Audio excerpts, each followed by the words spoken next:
Machines interact like people, and bodies can be rebuilt from scratch.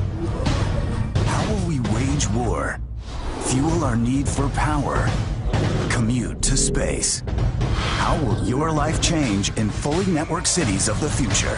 Holographic companions. Hello, Paul. Security systems that recognize you. Cars that drive on their own. See how scientists today are making visions of tomorrow real. Physicist and futurist Michio Kaku will be your guide. The future is closer than you think. It all starts now with the city. In 2057, you will live in a fully wired world. Information will flood the urban landscape. Buildings, cars, streets, and even your clothing will exchange data around the clock. And holographic companions that are only a dream today could make city streets safer. Hey, I'll race you to the hot dog stand. Go! This 3D dolphin is just one example of how smaller, smarter computer chips may merge utility with entertainment. The usual, please. Sure, Paul. Part Playmate and part GPS device, it could guide kids home from anywhere in the city. Hi, Mom. Hi, honey. You're home early. How was school? Fine, thanks, Mom. I'll see you tomorrow, honey. Bye, see you tomorrow.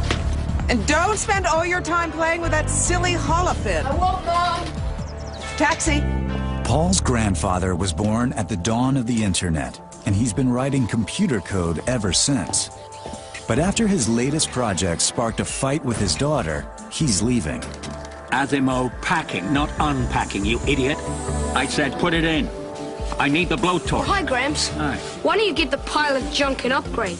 This thing's so old, it's got no online connection. I can't get any upgrades anyway. It's probably time to trash it. Here you go. Oh, Please, Grandpa, not again. sorry. This time I'm going for good. I'm a bad influence, and I'm irresponsible. She happened to catch me putting the finishing touches to your new friend. You know what she says about that? How far have you got with it? It's finished. It's on your desk.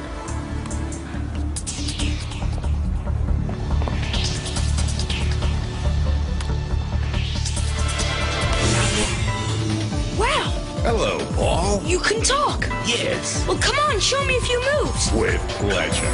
These 3D images are more than just playmates. We will interact with them in hundreds of different ways through medicine, advertisements, video games. Today's TV and computer monitors will seem as ancient to our grandchildren as the horse and buggy. In the future, these 3D images will no longer be confined to a traditional PC screen. Instead, they will leap out. They will jump, they will play, they will fly and float. We will interact with them 24 hours a day. But how close are we to that now?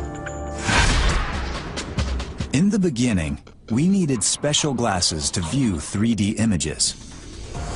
Now, a German scientist is creating 3D images we can see with the naked eye. Using special software, Klaus Schenke has created two views of this Egyptian pharaoh. One image is what the left eye would see. The other, a slightly different view the right eye sees. Hundreds of thin vertical lines etched on a piece of glass act as lenses to fuse them. Using this trick, we are able to not wear 3D glasses, but still have a very high quality 3D image. Schenke hopes to make something else obsolete: the computer mouse. In the future, an infrared sensor tracking your finger movements will let you manipulate a computer image that appears 3D. But what will it take to project an image into thin air, like Paul's shark? Researchers at the University of California have invented the first step: fog screen. A screen of water droplets so tiny you can't even feel them.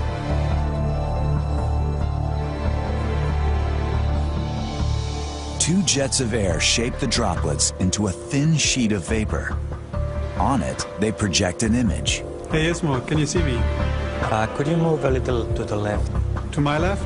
Inventors Tobias Hollerer and Ismo Rakalainen aim to bring true 3D images to life. Well, you look a little like a ghost. I can see it through you. The dream of the computer graphics research community has been for a long time to reach a point where environments can be reproduced so realistically that you think it is reality. The researchers are creating images humans can interact with. The key is a special infrared tracking device the user wears on his head. Okay, we can go ahead and start now. A computer controls an image projected on the fog screen. The computer is also linked to the tracking device. When you move, the computer signals the image to move in response. And the shark seems to follow every move you make. In the future, we will be surrounded by 3D images as real as life. Some scientists believe high-speed laser pulses will let us project 3D images into thin air and even make them appear to move through space. Yo, Paul? Like Paul's shark.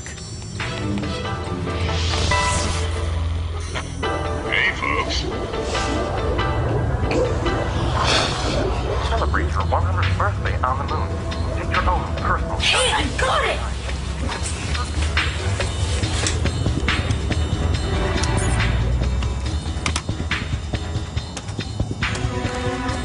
One thing that won't change in the future. Kids will still push their curiosity to the limit. Man, how come it always works for Grandpa? Let me out of here, Paul. Please. Oh, I know. Please. Please, Paul, please. Hey, buddy. What's up? I think this is how he does it. Paul is determined to see if he can set his new toy loose in three-dimensional advertisements projected all over the city. Cool. I'm in. In a networked city of the future, cars that drive themselves will mean no more accidents. And smart houses will cater to your every need.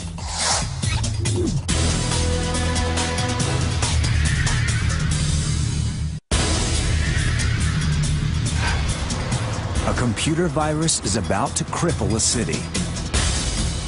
And a police officer is about to find out why. She's on her way to work in a car that drives itself. Networked cars and roadways mean no more traffic jams. Yes? Georgina, where are you?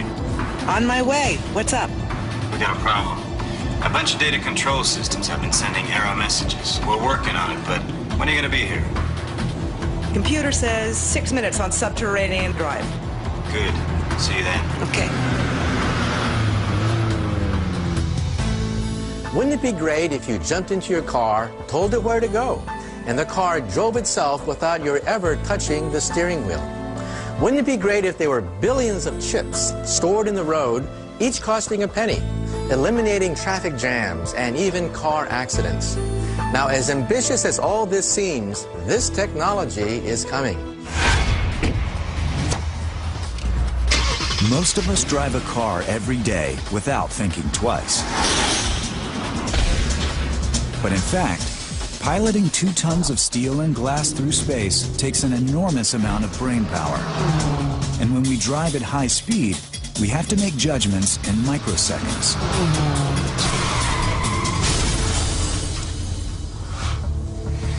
In the US alone, nearly 40,000 people die every year in car crashes. New technology will change that.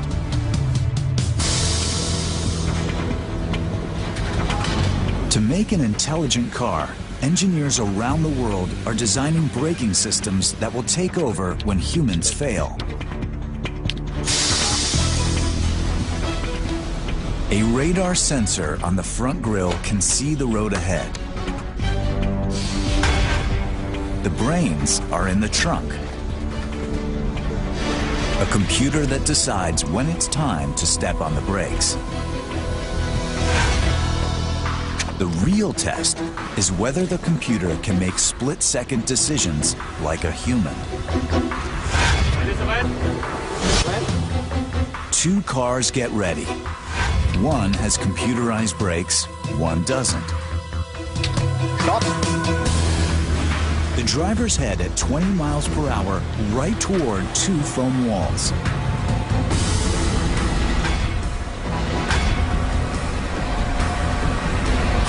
Radar senses the obstacle ahead and measures the distance. Then, just yards from a collision, the automatic braking system kicks in, avoiding a crash. Now, automotive engineers want to take the system to the next level by teaching it to predict the driver's behavior. Die nächste links. If a computer can anticipate drowsiness or distraction, it can override a driver in time to avert an accident. In a simulator, researchers analyze the driver's every movement. Cameras track which way he looks and the frequency of blinks. Infrequent blinking is a sign of fatigue. They are programming their computers to interpret those signals and predict when the driver is putting himself in danger. Other researchers are taking the driver's hands off the wheel. Robotic cars do all the driving.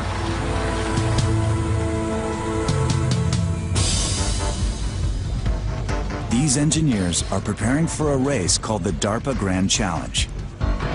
Their cars have tens of thousands of lines of computer code, and the teams have been staying up late putting the finishing touches on them.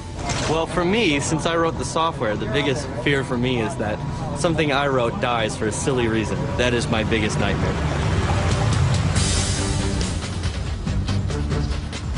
On this testing ground, their challenge is to follow a winding course 130 miles through the desert with no drivers and without remote control.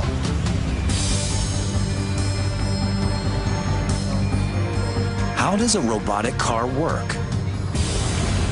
The key is called LiDAR, a sophisticated laser system that scans the path in front of the car hundreds of times a second. It relays the data to an onboard computer. Designers must program the computer to respond to every possible scenario.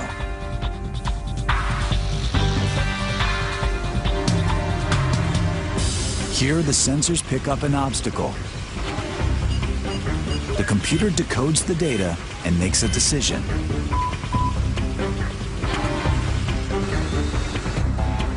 Then, a GPS system puts the vehicle back on track.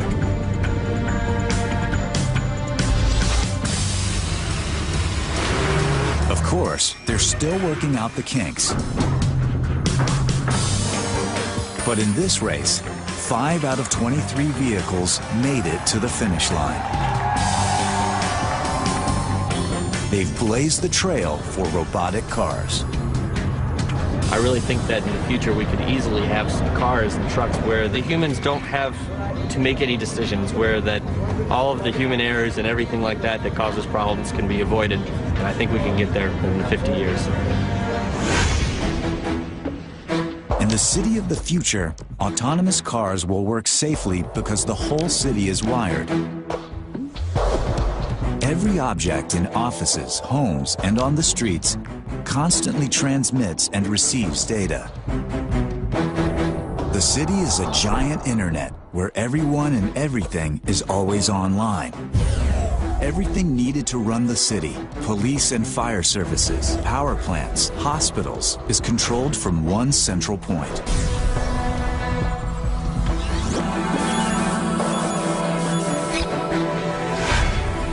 house of the future will be part of the same system, wired wall to wall. As soon as you come home, it automatically adjusts lights and temperature to your preferences.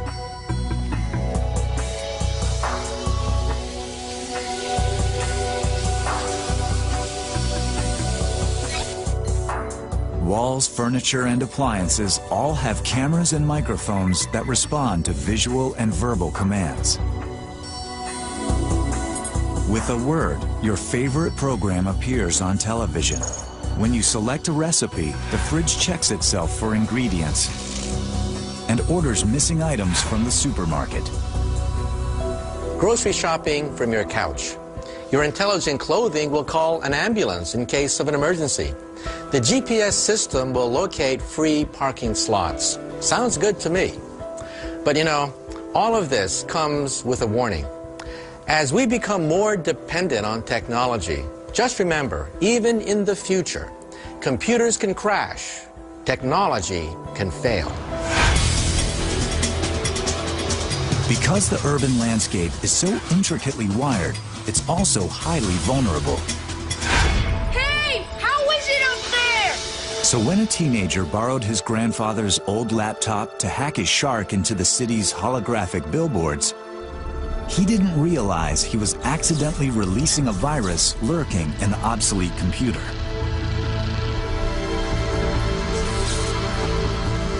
This modern city no longer has defenses against such an ancient enemy.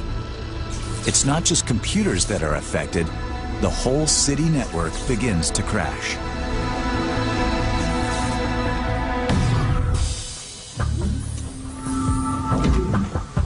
In this digital world, the role of the police has widened enormously. Georgina Gator. In 2057, they will patrol a new beat, cyberspace.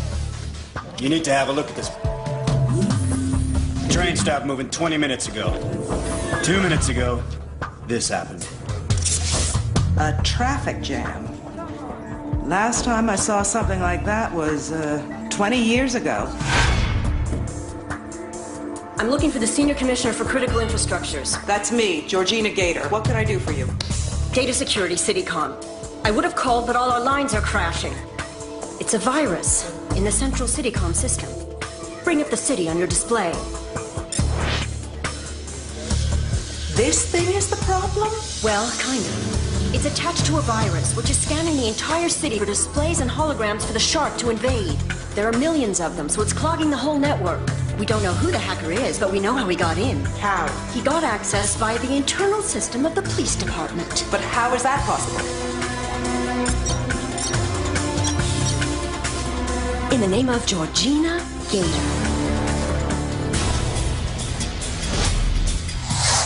Humanoid robots have been promised for a long time. Where do they stand now? And where are they going? Teddy bear.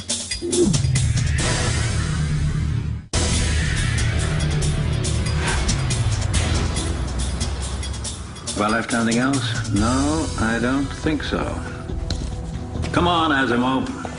Let's go. Paul's grandfather is ready to leave with his robot. It's been with him since before Paul was born. Okay. The rust bucket can stay. Just take it to the junkyard when it starts to get in your nerves, okay?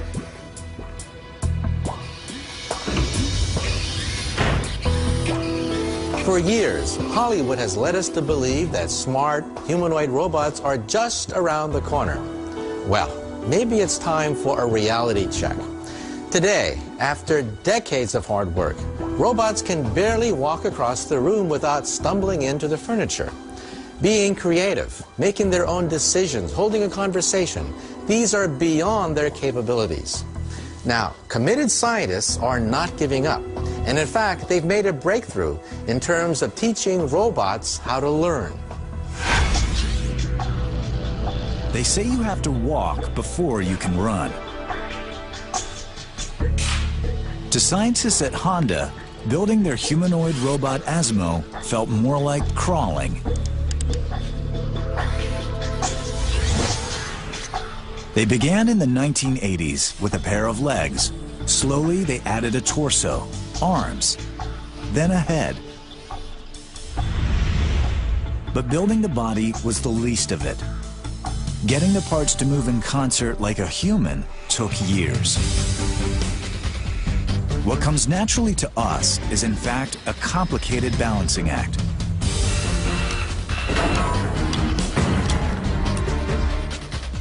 So the creators of Asimo had to analyze the role of our feet, knees, and hips in maintaining balance. In the year 2000, after countless experiments, Asimo got to his feet.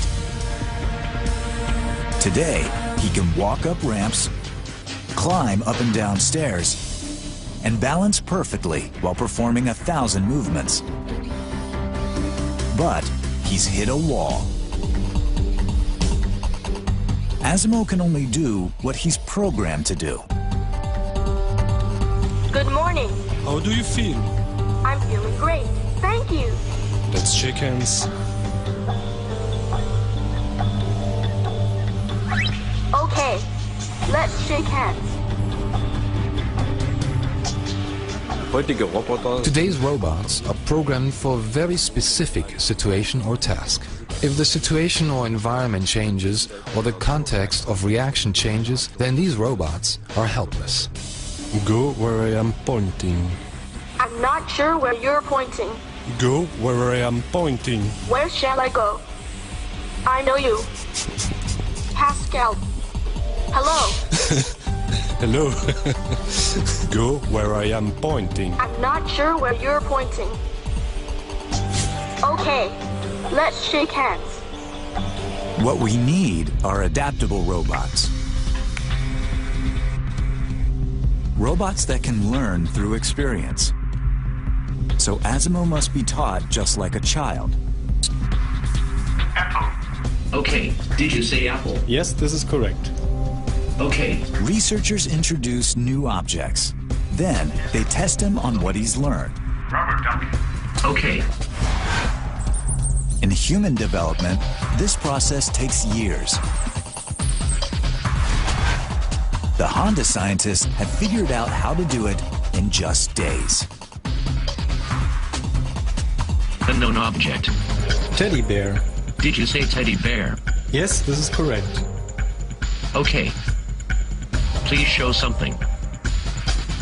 Teddy bear. Yes, this is correct.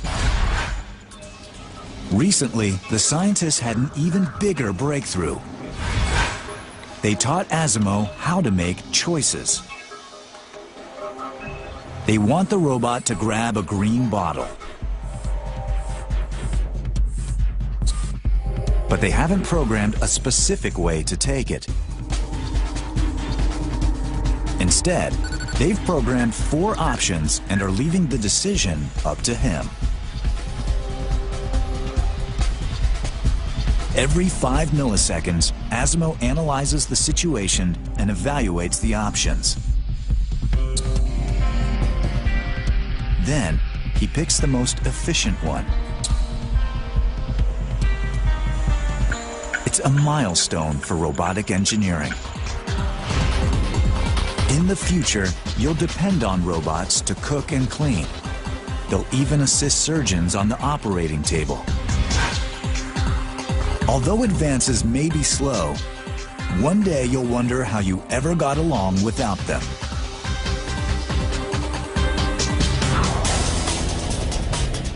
Your PC may be assaulted by hackers as many as 50 times a night.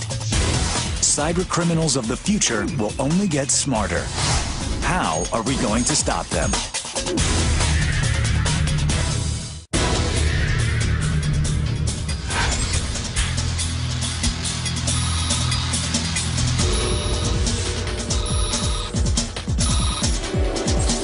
Paul? Sweetie, put Gramps on the phone. What's wrong? Have you looked out the window today? Mom, Paul, sweetie, he's got to turn himself in. Now get him on the phone. Mom, he left because of your argument. Paul? Mom, hello? Paul!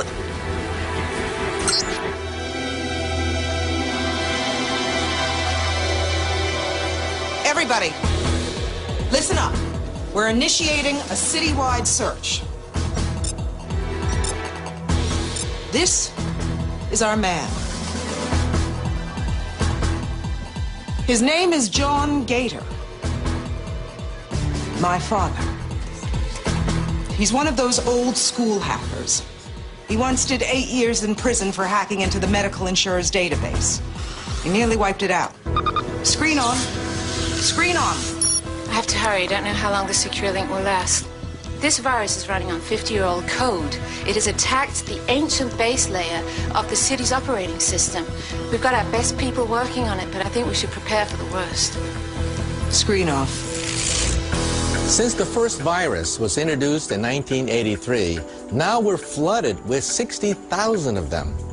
And in 50 years' time, perhaps a computer virus can paralyze an entire city, disrupting food, water, electricity, and transportation, and collapsing the economy. Now, there's always going to be criminals and malicious individuals, so we'll always have computer hackers. There's going to be a never-ending arms race to stop them. At high-tech centers around the country, cybersecurity experts work around the clock to fight online attacks. It's not just viruses they have to deal with.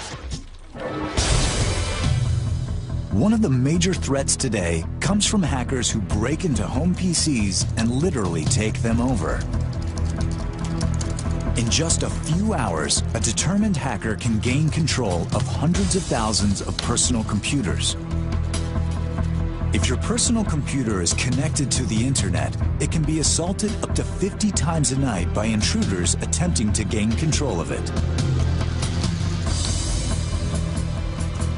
It's pretty easy to break into unprotected computer systems. Dr. Andrew McPherson consults for the Department of Homeland Security.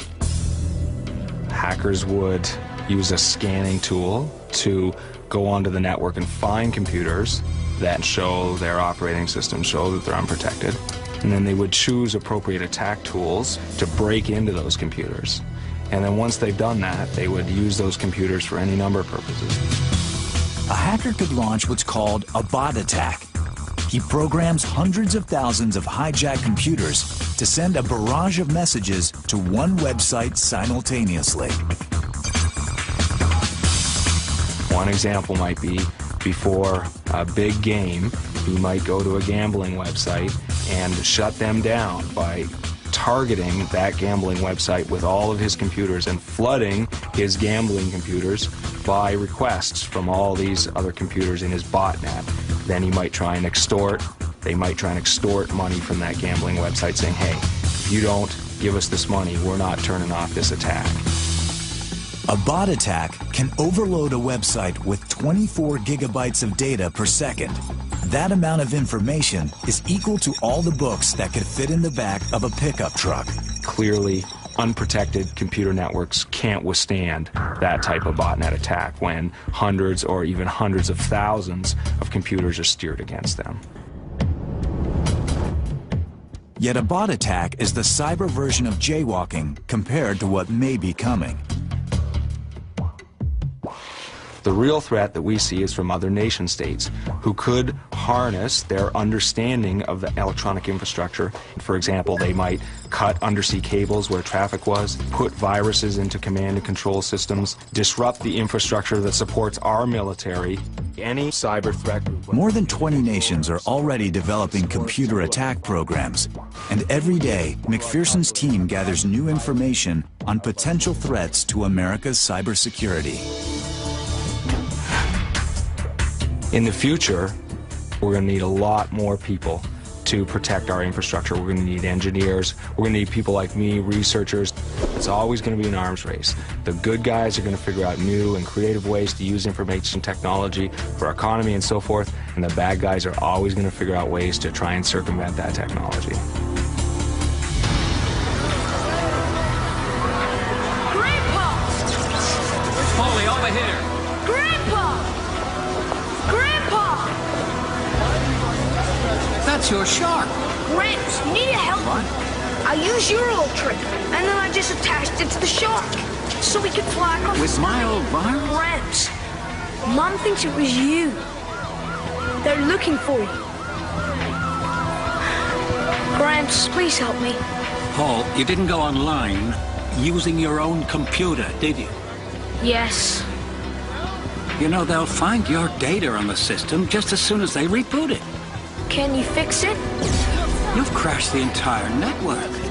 To fix it, I'd have to access the Central City server. They've got more security than the Pentagon.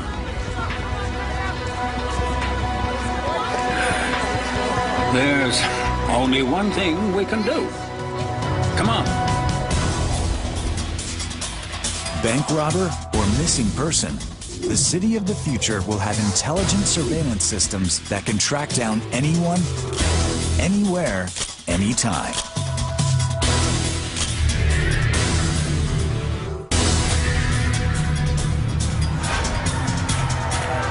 Across the city, data networks are collapsing. The entire city is shut down. We need to seal up all the... Only a few key sectors still function, thanks to separate networks that keep them virus-free. Find him now. Bring him into custody. Police are using thousands of surveillance cameras to search for the hacker. Mixture of satellite and terrestrial cameras, okay? Okay, start with the outskirts. And go. Nations around the world are installing millions of surveillance cameras to protect their citizens. And Great Britain is leading the way with 4.2 million surveillance cameras that can photograph each citizen 300 times a day. Now, that may sound excessive, but public acceptance rises every time they capture a terrorist or a child abductor. Now, these cameras have limitations. They can basically record, but they cannot identify. That's why computer scientists are now building the next generation of intelligent camera surveillance systems. London's hundreds of thousands of surveillance cameras paid off in the summer of 2005 when video footage helped police track down terrorists who had bombed city buses. But even the world's best system has a blind spot. Each camera acts alone. There's no way to track a subject when he moves out of the range of one camera and into the range of another. So, Dr. Dimitrios Makris and his team at Kingston University are developing a computerized network of cameras that talk to each other. Okay, can we see the cameras? They are around.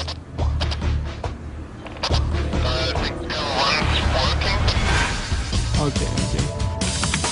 The software is designed to predict the path of a suspect, then alert the rest of the system to his probable course. You can see here how the person is being tracked by our software. The red box shows where the person is currently located. The black box shows where the person will soon be. Okay, James, can you start it now? Thank you. Makris tests the system. You can go now.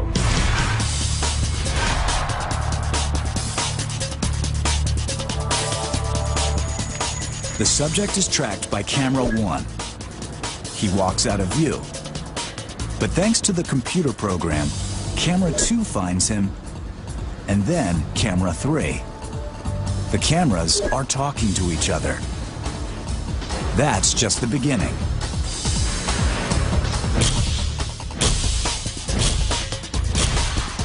Now, let's up the ante. What if the cameras could not just track him, but identify him and pick him out of a data bank?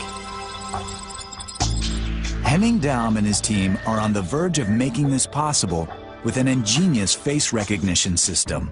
With regular 2D images like these, the actual identification of a person is nearly impossible. Let's take this image as an example. The person is looking down and is lit from the side. In this picture, the same person is looking up and lit more strongly. It's very difficult to identify a person on the basis of these two images as the same one. We need a new technique. Ja, genau. Daum starts with a conventional headshot. Then, he projects horizontal lines onto the face for a third of a second.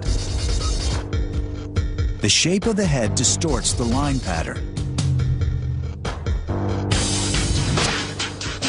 And the computer uses the distortion to construct a virtual plaster cast, a 3D likeness.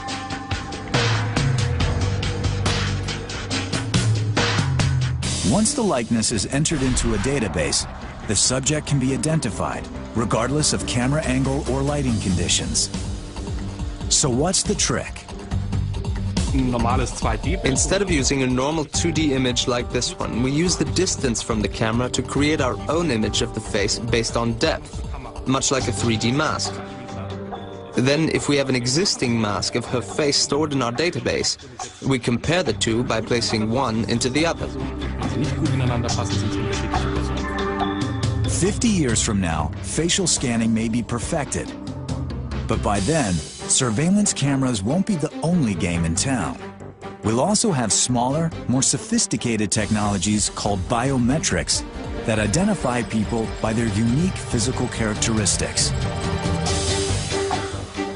The most familiar form is fingerprinting.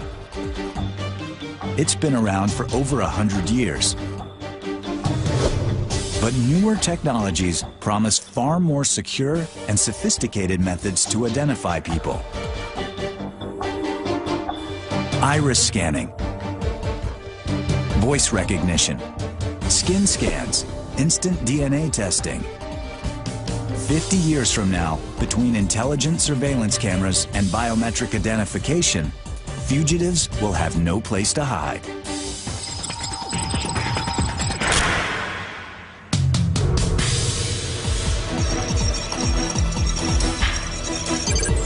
Bingo!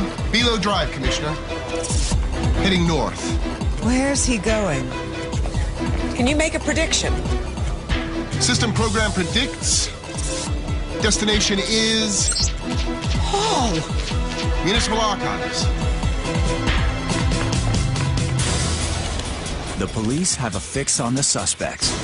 It's a race against time to peel back the city's digital history and find where the virus is hiding. Put your hands up in the air and get away from the computer, John!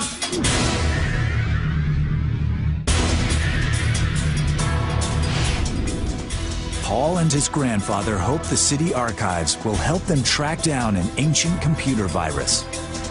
Every detail of the city's history is stored here.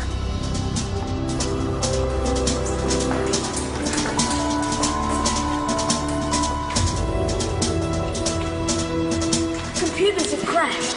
No kidding. What is going on?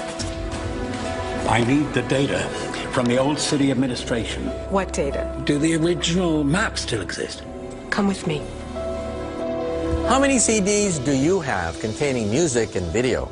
Well, I hate to tell you this, but in the future, much of that information could become unreadable because your computer is obsolete. Now, if you think you have lots of important data, just think of the national archives and libraries of the world. Now, there is a solution to the problem. Holographic crystals can store up to 200 DVDs worth of information for 1,000 years, either as digits or as microscopic images. This means that you could read the data even without a computer. There you are.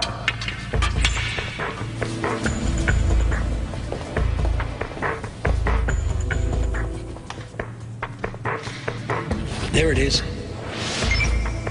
I know it. Is that the main computer, Gramps? Not quite, my boy, not quite. We'd never get in there, but this is the next best thing. Dad, do you have any idea what you've done? I'm going to lose my job, and you're going back to jail. Yeah, but Mom, it was me. Gramps had nothing to do with it. Oh, you just stay out of it. No, Mom, it's true. But Gramps can fix it. we have to manipulate the main computer. Paul's identification data is still on it. I'm hoping to get access using a little detour. You mean to tell me that a 13-year-old boy did this? Well, he did use my technology.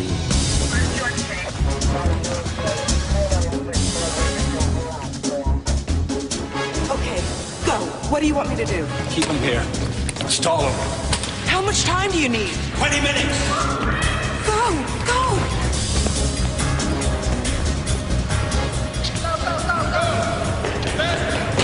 Where is he? I don't know. Must have just missed him. The entrance has to be around here somewhere. Here, that's it. It has to be. It's locked. Shoot. They found the city's old communication headquarters. When the city built the new one, they closed this one down.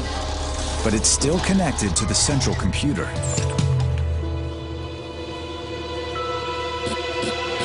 That's where he's going. It's close. Come on, let's go. Keep going.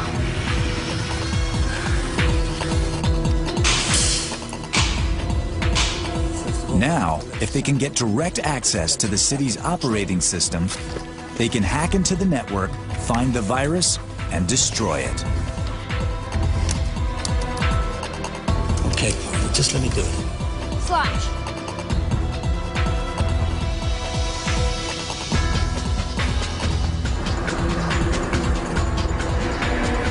Okay, Paul, you're safe. I erased your identification data. Okay, now what? You have to go to the inner core program. Yeah, that's good.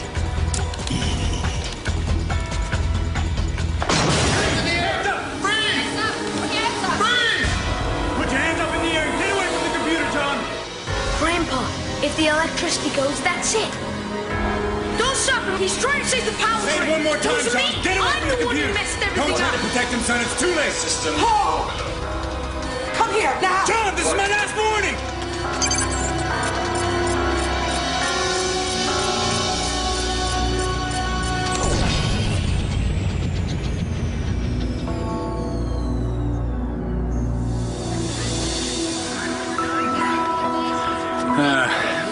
Look, Dad, I know you tried. I don't get it, Georgie. It should have worked. Hey, look over there!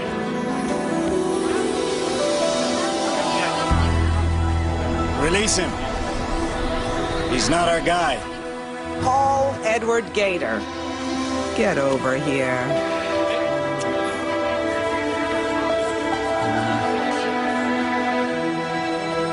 No more sharks. Stick to dolphins.